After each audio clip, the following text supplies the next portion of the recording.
No me digas. No me digas. No me digas.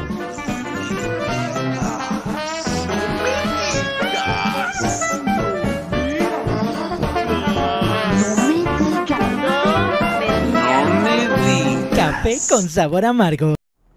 Pero ver qué bueno que están pendientes. Señores, gracias por estar con nosotros en un programa de Café con sabor amargo, como cada miércoles aquí. Para los compañeros de WhatsApp, es cierto, hoy estamos martes. Les agradezco mucho, estén atentos. Gracias, mi amigo Armando Escalante.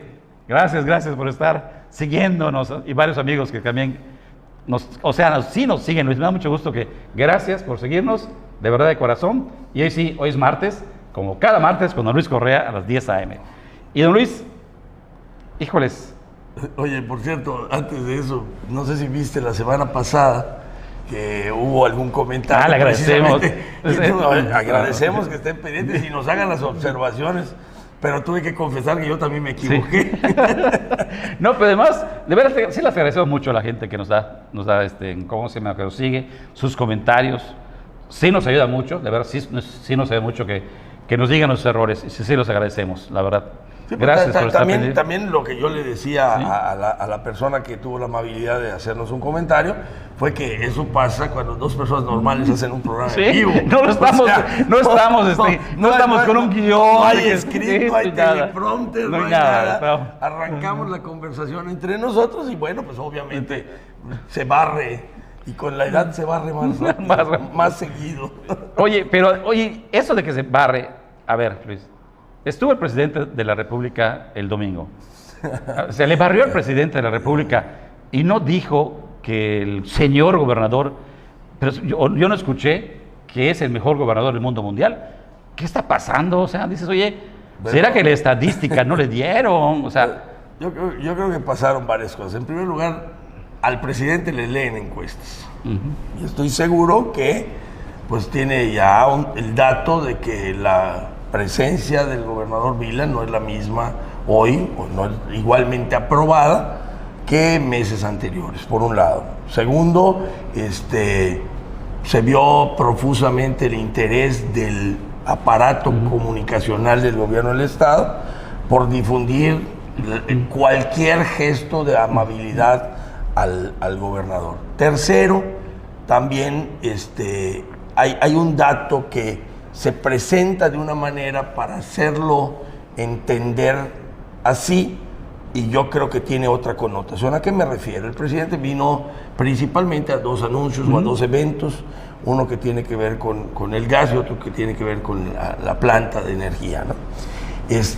Los dos se tratan de presentar como un respaldo al gobierno del Estado, que gracias a las gestiones del gobernador y una buena respuesta de parte del Ejecutivo Federal a la labor del gobernador en Yucatán. Yo creo que si uno ve exactamente los eventos, el tono y todo, se dará cuenta que el gobernador de alguna manera queda relegado por el presidente en los eventos mismos, aun cuando está en el primer plano. ¿A qué me refiero? A que el presidente quiere fortalecer o propiciar la idea de que su compromiso es con Yucatán y los yucatecos. O sea, ya no es yo voy a servirles a través de, sino viene el gobierno federal a servirte. El evento anterior a ese, porque hay que darle, yo siempre digo, esta es una película. A veces vemos las fotos aisladas y no vemos qué pasó antes y luego qué pasa después, o para estar pendiente de qué puede pasar después. El evento anterior fue la inauguración del hospital de Texas. Así es. ¿No? Y el gobierno federal intentó, obviamente ahogado en buena medida por la comunicación del gobierno del Estado, decirle al pueblo yucateco que era una inversión federal. O sea, esto era un compromiso del presidente, no una tarea gubernamental estatal.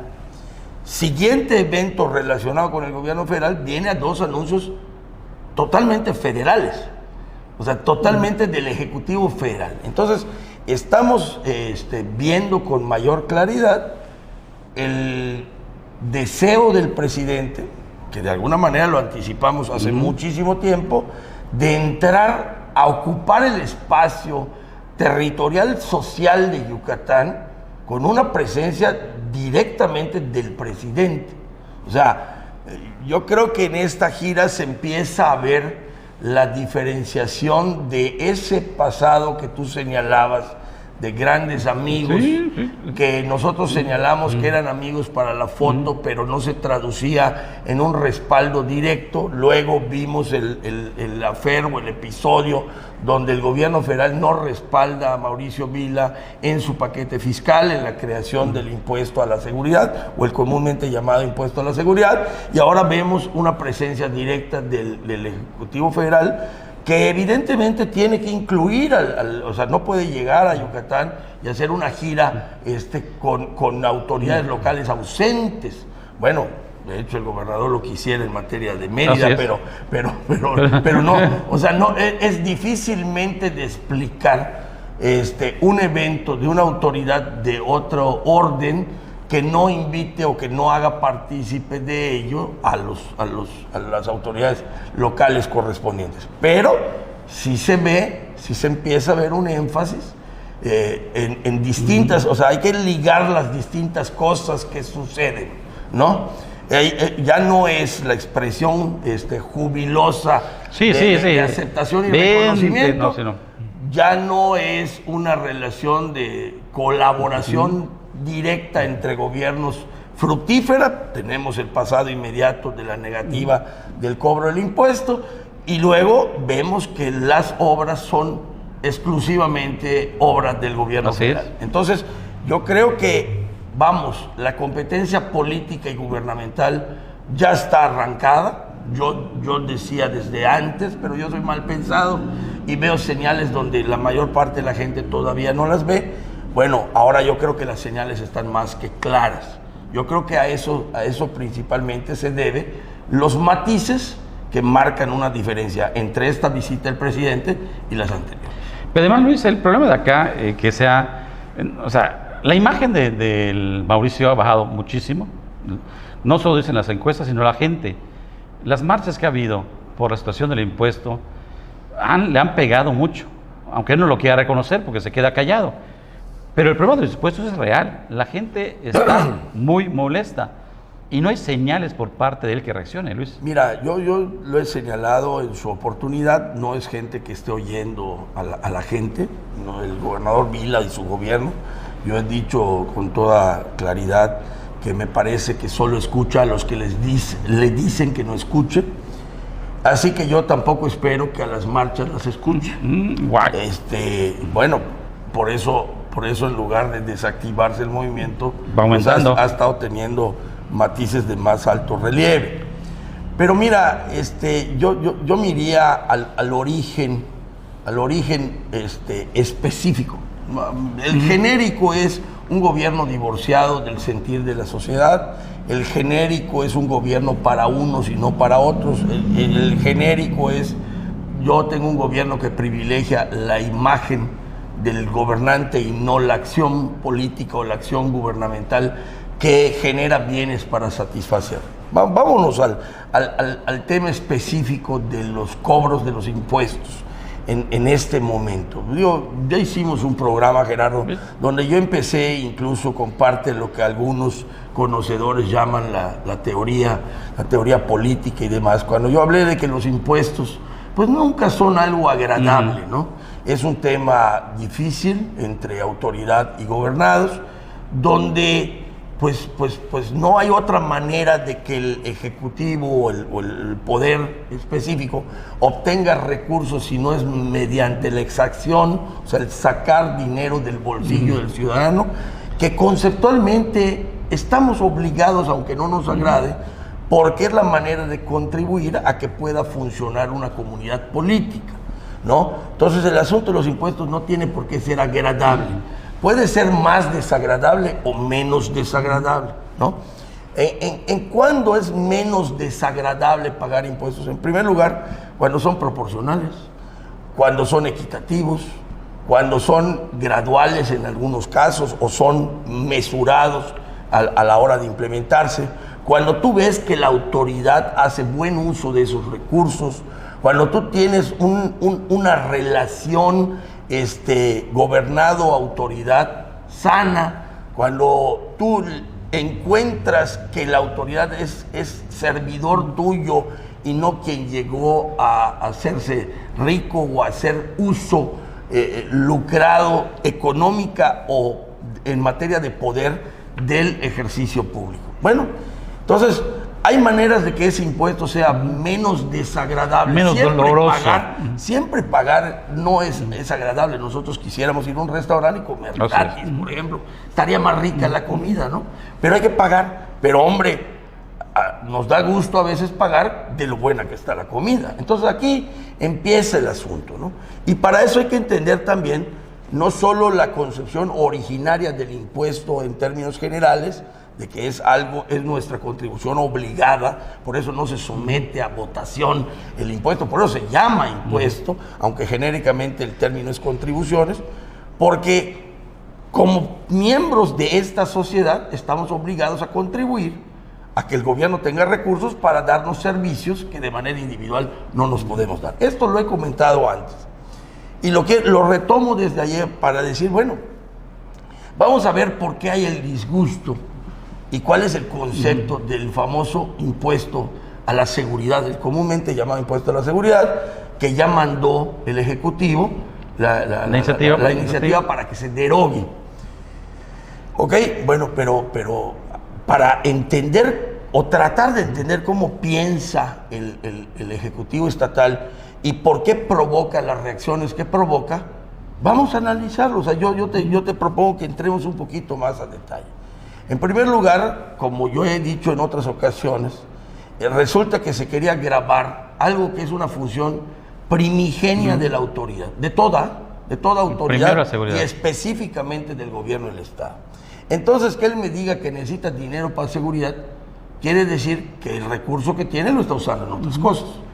Y entonces la función principalísima de la autoridad estatal, que es generarnos seguridad, pues ahora resulta que requiere, al menos en el discurso, porque yo siempre he dudado que el dinero era para eso, requiere en el discurso decir que necesita más dinero para proporcionarnos esa función principalísima de la autoridad, que es la seguridad. Bueno, entonces yo, ciudadano, de entrada no me empieza a hacer me empieza a ser más desagradable el pago de una eventual contribución, porque la argumentación que me estás dando, además de ser engañosa, pues es equivocada. ¿Por qué? Porque el ciudadano que está dispuesto a contribuir en términos generales al funcionamiento de la sociedad política, dice, óyeme, pero ¿por qué me cobras en algo que es una función principalísima? ¿En qué estás gastando? Y si hay cuestionamientos de que está gastando en cosas superfluas, pues menos agradable me resulta. Pero eso es, digamos, lo ambiental. Vámonos más al fondo. La concepción del impuesto a la seguridad, como se crea y como se establece cuando se propone en el paquete fiscal, topaba la contribución. Sí, es decir, ponía un máximo. Así es. Y esto poco se ha abordado, Gerardo, pero da claro sentido a la visión de la autoridad en turno y cuáles son sus alianzas y cuáles son sus desprecios. Lo pinta muy claramente. Y lo voy a tratar de explicar sin pizarrón, porque son cuestiones numéricas, pero las voy a hacer lo más sencillas posibles. Voy a tratar de explicarlo de manera sencilla, porque también mi mente, no creas que es muy nos podemos equivocar. Nos equivocamos muchas veces. Al topar en números cerrados, en 290 pesos, porque, o sea, pusieron un tope hacia arriba, ¿ok? Así como hay unos que no pagan, así es, el máximo a pagar iba a ser 290 pesos, que era el equivalente a no sé cuántas UMAS. Bueno, olvidémonos de complicaciones adicionales. 290 pesos. Se estableció que iba a ser el 8% del consumo de energía eléctrica. Bueno, aproximadamente, ¿cuánto es el estimado que tiene que consumir una casa para que pague ese máximo? O sea, ¿desde cuánto ya llegaste al máximo? Aproximadamente el consumo son 3,500 pesos al mes. Y uno dirá, o la mayor parte de los ciudadanos dirán, no, pues eso es un chorro de lana que ni la veo a veces en la quincena. Sí, es cierto, pero habemos algunos que sí consumimos eso y más al mes. Entonces Fíjate. Resulta que si yo consumo 3,500 pesos al mes o más, yo ya no tengo que pagar más. Mi máximo son 290 pesos mensuales. ¿Esto qué quiere decir? Que toda persona, negocio, establecimiento que consuma más de lo que consume su servidor en su casa, ya proporcionalmente va a empezar a pagar menos que los de abajo. ¿Sí? ¿Sí? Sí, tiene razón. Sí, O sea, sí, tiene razón. Sí. Si tú consumes 5,000 pesos mensuales de energía eléctrica, los 1,500 de más arriba de los 3,500 ya no estás pagando. O sea, que los beneficiados Porcentaje. no son la gente de abajo entonces. No, ¿Por qué? resulta que no es proporcional. Es proporcional hasta 3,500 pesos de consumo. Entonces, ¿a quiénes protegió y a quiénes les cargó la mano? Pues a la mayoría de gente de medio bajo. A la mayoría que consume Sí. menos de 3,500 pesos mensuales. Esos son los que iban a cargar proporcionalmente con el mayor pago del impuesto a la seguridad. Y entonces resulta que es hasta ilógico que quien tiene una propiedad que vale más y que consume más energía, proporcionalmente va a pagar menos del que tiene una propiedad que vale menos, que hay que cuidar teóricamente menos. Entonces, aquí empiezas a ver si este impuesto o cualquier impuesto que es desagradable pagar, lo hicieron más desagradable o menos desagradable. Oye, Luis, pero si tú aumentabas más, o sea, si lo dejabas libre, sí iban a molestar a la gente del norte. ¿Por qué la mayoría de la gente del norte no se molestó con el impuesto? ¿Por qué no la afectas? ¿La afectas Porque más a la voy gente de a pagar abajo? 290 pesos, consumo no sé cuánto, Sí. y lo mismo que alguien que gana muchísimo menos, que tiene una propiedad muchísimo menos valiosa, y a la que le dicen, ahora tú vas a pagar para la seguridad de los de que arriba. más tienen, ¿no? A mí nunca me ha gustado, aun cuando conozco de injusticias sociales, a mí nunca me ha gustado el lenguaje de crispación entre los que menos tienen y los que más tienen, ¿no? Porque me parece que los conflictos sociales, pues muchas veces incluso son inducidos por ese lenguaje.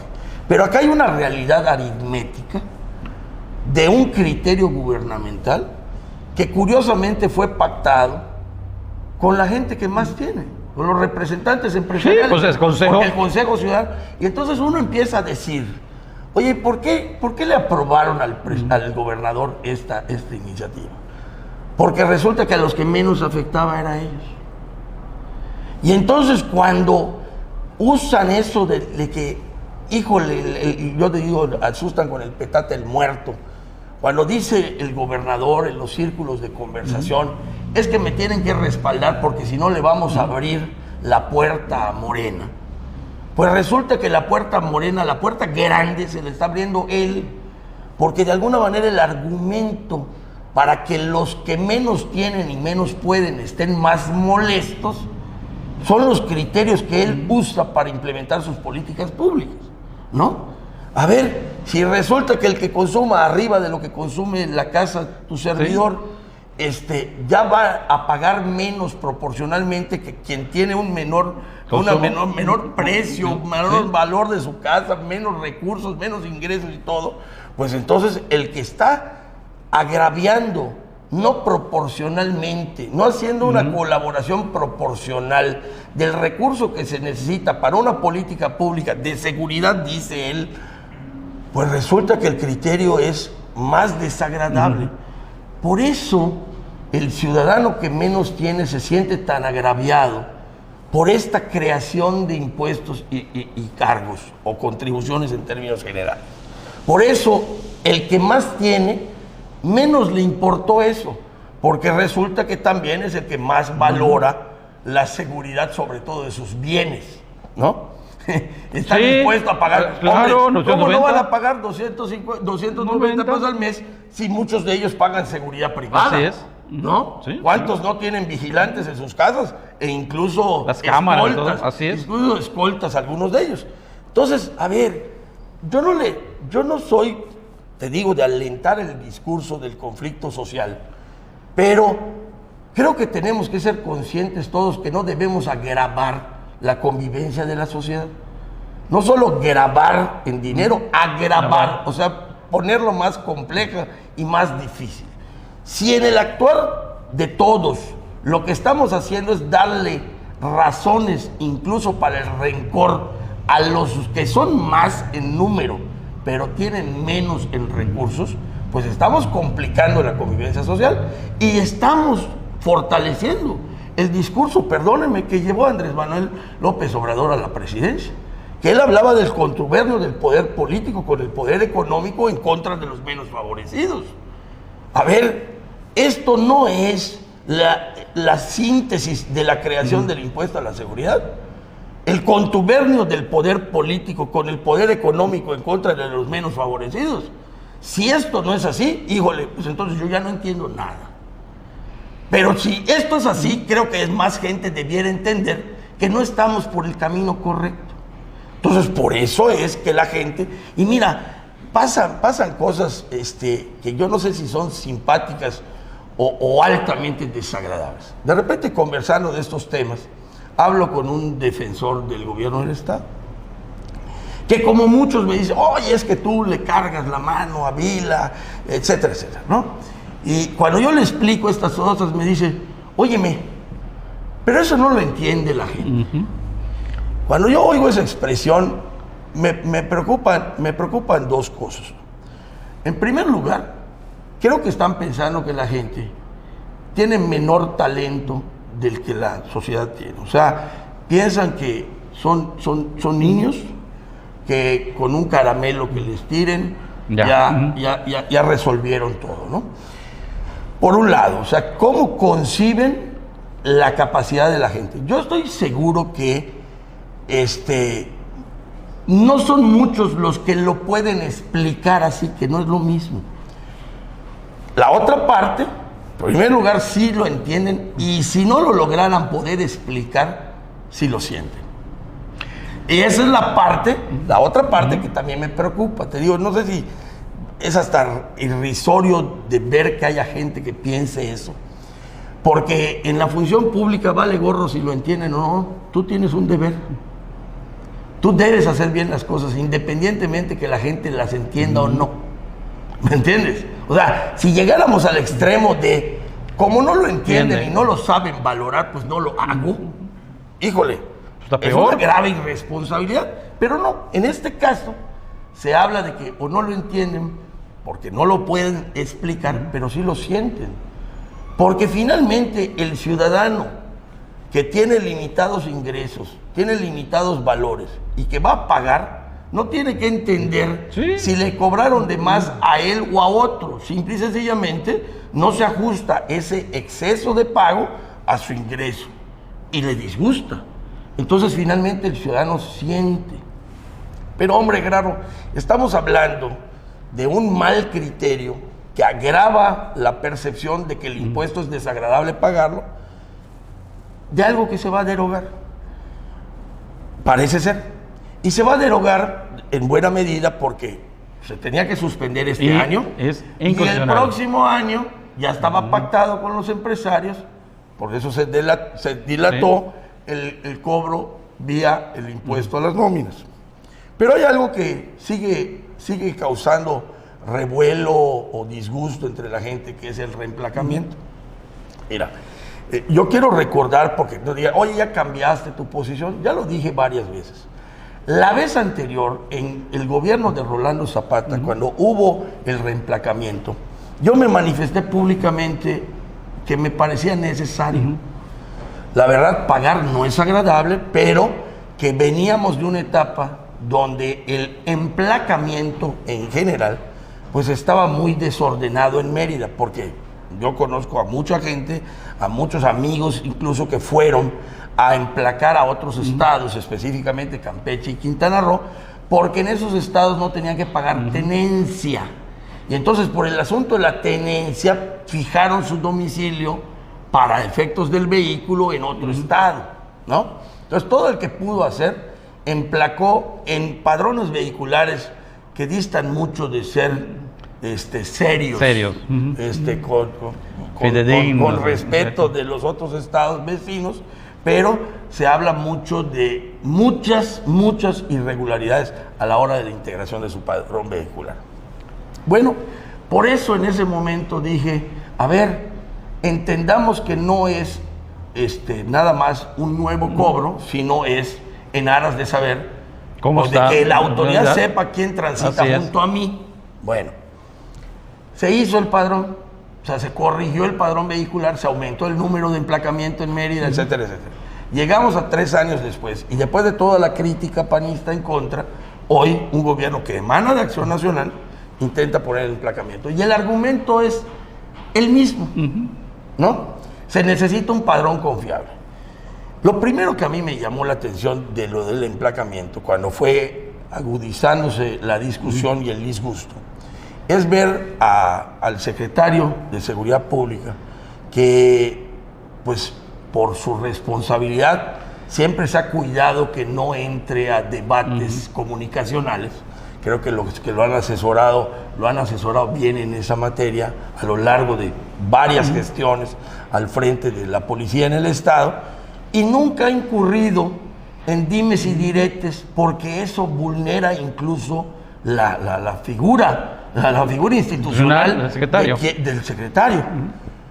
Lo primero que a mí me llamó la atención es que entró de alguna manera a unos dimes y diretes comunicacionales en materia primero de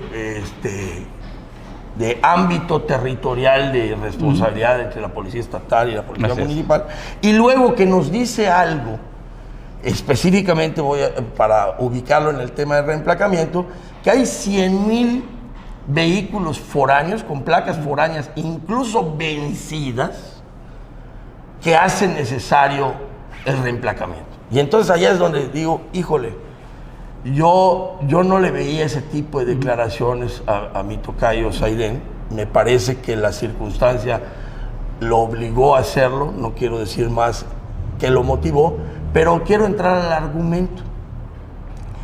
Si hay placas vencidas, pues yo no entiendo ¿por qué no los detienen? ¿Cómo no los detienen? Los detienen sencillo y ya está. Así es. ¿Sí? Luego, si hay 100,000 placas foráneas y lo que se quiere es corregir eso, pues no necesariamente por el reemplacamiento se va a corregir. Hay que hacer una acción directa o más dirigida. Sobre todo, ¿sabes quiénes son? 100,000. Pues además se los conoces, 100,000 los conoces. Pero, ¿y por qué los 100,000 que están perfectamente visibles públicamente en su tránsito por la ciudad no son el destino y propósito de esta acción? Y lo soy yo, que sigo en el mismo domicilio, tengo el mismo vehículo que hace 3 años y tengo la placa que me vendieron hace 3 años. Es que no tiene vamos a pensar mal, que no tiene la certeza de que yo estoy perfectamente bien en todo. ¿Y por qué no me lo verifican? ¿Por qué no hacen una verificación donde yo tenga que ir, demostrar que todo sigue igual y no hay por qué? Y cientos de miles de yucatecos, cuando siempre insisto, como yucatecos me refiero a los nacidos y a los que han decidido vivir aquí. No los foráneos. No los foráneos. A los que han decidido vivir acá. No tengo por qué llamarle foráneo a alguien que quiere vivir aquí. Oye, que valora vivir aquí. Además de esos foráneos, 100,000 foráneos, pues, son parte de los 50 que también descubrió Mila. Bueno, por eso. Entonces, ¿por qué al grueso de yucatecos que tenemos en orden nuestras placas, que incluso pagamos nuestras multas? Híjole, no pagué mis multas del vehículo para decir que yo sí pago mis multas porque incurro en violaciones al reglamento de tránsito, nos someten a un reemplacamiento con el objetivo de atacar la 10ª parte de la irregularidad del emplacamiento en el Estado? ¿Por qué un 10% del padrón vehicular que está irregular y que se puede detectar visualmente en la calle son la razón que da este gobierno para afectarnos al otro 90% de los que tenemos vehículo y placas. ¿Por qué? ¿Por qué hacer que las cosas que de por sí son difíciles, como es pagar las contribuciones, sean bastante más desagradables al grado de pensar que el gobernador no nos quiere servir, sino nos quiere perjudicar? Ese es el punto que yo quería de alguna manera abordar contigo de los impuestos. No decir otra, ay, nos está cobrando, ay, nos está cobrando, ay, nos está cobrando. No, a ver.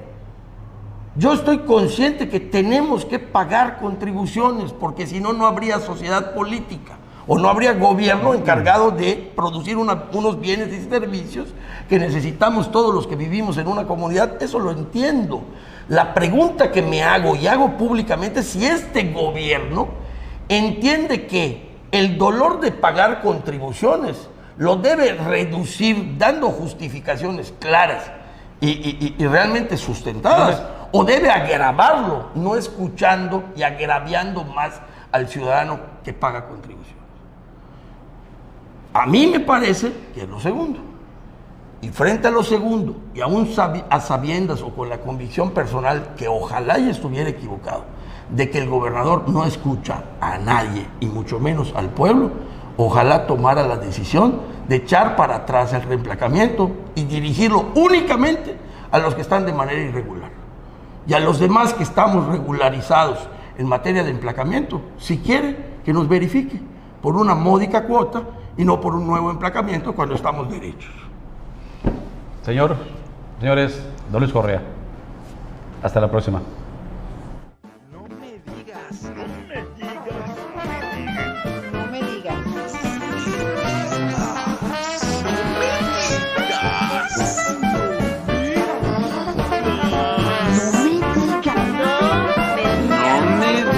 Café con sabor amargo.